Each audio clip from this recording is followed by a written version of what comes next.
fifth grade. Mrs. Pecora here, back with reading The Witches by Roald Dahl. So we left off. Mr. Jenkins was marching over to the witch's table, and he was about to yell at her, I believe, but I'm not quite sure what he was going to do. So we're going to read and find out. Oh, by the way, if you hear snoring, remember, it's my puppy laying next to me. Even though he likes to read, he still falls asleep sometimes, and he snores. So let's see what happens now in The Witches. Here we go.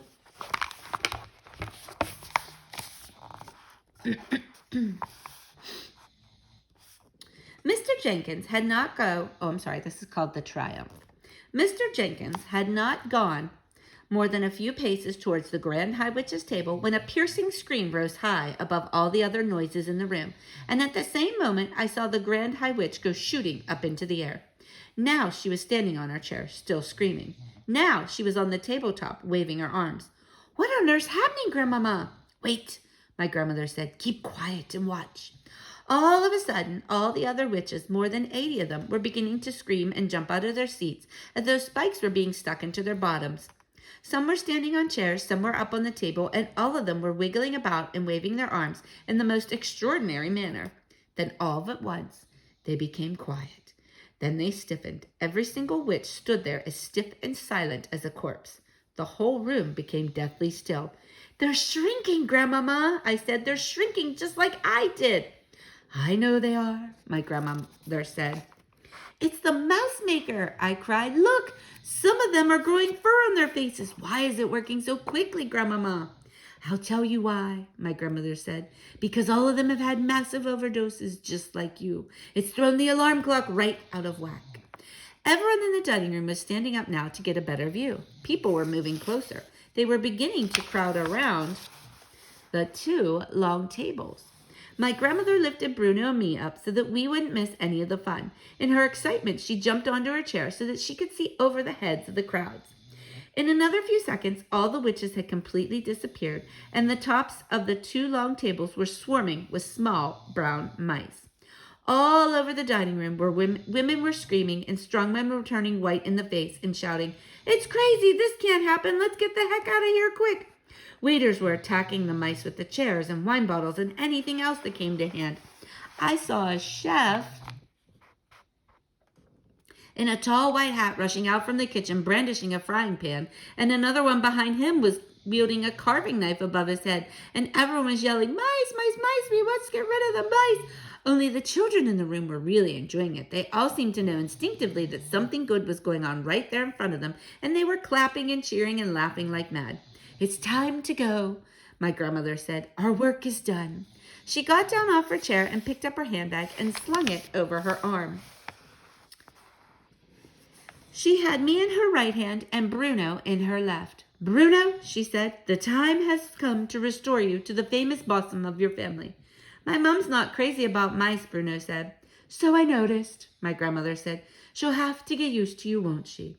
It was not very difficult to find Mr. and Mrs. Jenkins. You could hear Mrs. Jenkins' shrill voice all over the room. "Herbert!" It was screaming. "Herbert, get me out of here! There's mice everywhere! They'll go up my skirts!" She had her arms high up around her husband, and from where I was, she seemed to be swinging from his neck. My grandmother advanced upon them and thrust Bruno into Mr. Jenkins' hand. "Here's your little boy," she said. "He needs to go on a diet." "Hi, Dad," Bruno said. "Hi, Mom."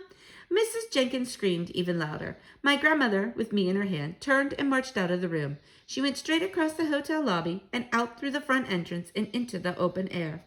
Outside, it was a lovely warm evening, and I could hear the waves breaking on the beach just across the road from the hotel. "Is there a taxi here?" my grandmother said to the tall doorman in his green uniform. "Certainly, madam," he said. And he put two fingers in his mouth and blew a long, shrill whistle. I watched him with envy. For weeks I had been trying to whistle like that, but I hadn't succeeded once. Now I never would. The taxi came. The driver was an oldish man with a thick, black, drooping mustache. The mustache hung over his mouth like the roots of some plant. "Where to, madam?" he said. Suddenly he caught sight of me, a little mouse nestling in my grandmother's hand. "Blimey," he said. "What's that?" "It is my grandson," my grandmother said. "Drive us to the station, please." I always liked mice, the old taxi driver said. I used to keep hundreds of them when I was a boy. Mice is the fastest breeders in the world. Did you know that, ma'am? So if he's your grandson, then I reckon you're going to be having a few great-grandsons to go with him in a couple weeks' time. Drive us to the station, please, my grandmother said, looking prim. Yes, ma'am, right away. My grandmother got into the back of the taxi and sat down and put me on her lap. Are we going home? I asked her. Yes, she said, back to Norway. Hooray! I cried. Hooray, hooray! I thought you'd like that. But what about our luggage? Who cares about the luggage, she said. The taxi was driving through the streets of Bournemouth, and this was the time of day when the pavements were crowded with holidaymakers, all wandering about aimlessly with nothing to do. How are you feeling, my darling? My grandmother said. Fine, I said, quite marvelous. She began stroking the fur on the back of my neck with one finger. We have accomplished great feats today, she said. It's been terrific, I said, absolutely terrific. The heart of a mouse. It was lonely to be back in Norway once again in my grandmother's fine house. But now that I was so small, everything looked different, and it took me quite a while to find my way around. Mine was a world of carpets and table legs and chair legs and little crannies behind Lord Peaches of furniture. A closed door could not be opened, and nothing could be reached that was on the table. But after a few days, my grandmother began to invent gadgets for me in order to make life a bit easier. She got a carpenter to put together a number of slim, tall step ladders, and she placed one of these against each table in the house so that I could climb up whenever I wanted to. She herself invented a wonderful door-opening device made out of wires and springs and pulleys with heavy weights dangling on cords, and soon every door in the house had a door opener on it. All I had to do was press my front paws onto a tiny wooden platform, and hey presto, a spring would stretch and a weight would drop and the door would swing open. Next, she rigged up an equally ingenious system where I could switch on the light whenever I entered the room at night. I cannot explain how it worked because I know nothing about electricity, but there was a little button let into the floor near the door of every room in the house, and when I pressed the button gently with one paw, the light would come on. When I pressed it a second time, the light would go off again. My grandmother made me a tiny toothbrush using a match stick for the handle, and into this she stuck little bits of bristle that she had snipped off one of her hairbrushes. You must not get any holes in your teeth, she said. I can't take a mouse to a dentist. He'd think I was crazy. It's funny, I said, but ever since I became a mouse, I've hated the taste of sweets and chocolate, so I don't think I'll get any holes. You are still going to brush your teeth after every meal, my grandmother said, and I did. For the bathtub, she gave me a silver sugar basin, and I bathed in it every night before going to bed. She allowed no one else in the house, not even a servant or cook. We kept entirely to ourselves, and we were very happy in each other's company. One evening, as I lay on my grandmother's lap in front of the fire, she said to me, I wonder what happened to that little Bruno. I wouldn't be surprised if his father gave him to the hall porter to drown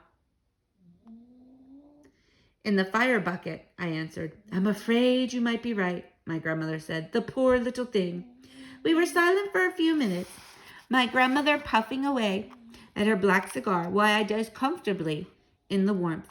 Can I ask you something, Grandmama? I said. Ask me anything you like, my darling. How long does a mouse live? Ah, she said. I've been waiting for you to ask me that. There was silence. She sat there smoking away and gazing at the fire. Well, I said, how long do we live, us mice? I have been reading about mice, she said. I've been trying to find out everything I can about them.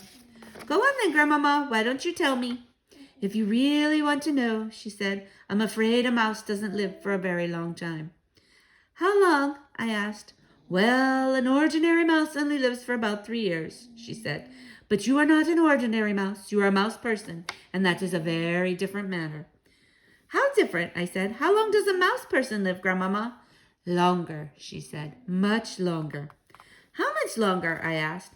A mouse person will almost certainly live for 3 times as long as an ordinary mouse, my grandmother said.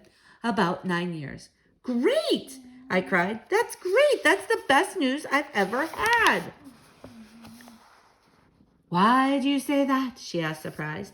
Because I would never want to live longer than you, I said. I couldn't stand being looked after by anyone else. There was a short silence. She had a way of fondling me behind the ears with the tip of one finger. It felt lovely. How old are you, Grandmama? I asked. I'm 86, she said.